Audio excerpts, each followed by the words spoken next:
আসন্ন ত্রয়োদশ জাতীয় সংসদ নির্বাচনকে সামনে রেখে নরসিংদীর ৪ বেলাবো মনোহরদী আসনে ধানের শীষের প্রার্থীর পক্ষে গণসংযোগ এবং পথসভা অনুষ্ঠিত হয়েছে।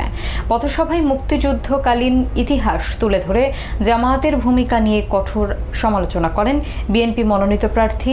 একই সঙ্গে নির্বাচিত হলে সহিংসতা মুক্ত এবং উন্নত বেলাবো মনোহরদী করার প্রতিশ্রুতি দেন তিনি। আলী হোসেনের প্রতিবেদনে দেখুন বিস্তারিত।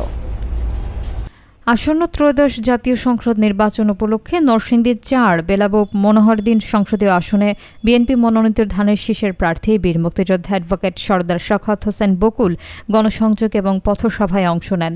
বৃহস্পতিবার আমলাবো ইউনিয়নের বিভিন্ন ওয়ার্ডে গণসংযোগ শেষে ২ নম্বর ওয়ার্ড বিএনপি এবং অঙ্গ সংগঠনের আয়োজনে অনুষ্ঠিত পথসভায় প্রধান অতিথির বক্তব্য দেন তিনি অভিযোগ করেন সে সময় পাকিস্তানি বাহিনীকে সহযোগিতার মাধ্যমে মানবতা বিরোধী কর্মকাণ্ডে তারা জড়িত ছিল। একই সঙ্গে ধর্মের অপব্যবহার করে সাধারণ মানুষকে বিভ্রান্ত করার অভিযোগও তোলেন তিনি। পথসভায় তিনি আরও জানান, তাকে পরাজিত করার অর্থ মুক্তিযুদ্ধের চেতনার বিরুদ্ধে অবস্থান নেওয়া এবং শহীদদের আত্মত্যাগের সঙ্গে বেইমানি করা। এ কারণে তিনি মুক্তিযোদ্ধা হিসেবে ধানের শীষে ভোট প্রার্থনা করেন।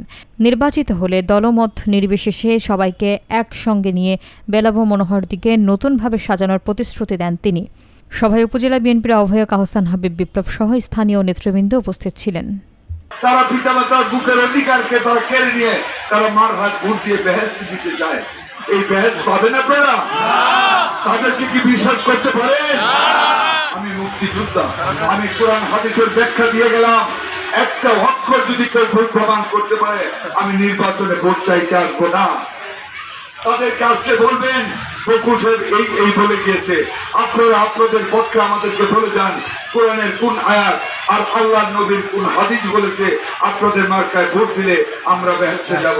যদি না বলতে পারে হাতটা তুলে বলবেন আসসালামু আলাইকুম ভাইজানরা সরেন, আর আইসেন না, পারবেন না।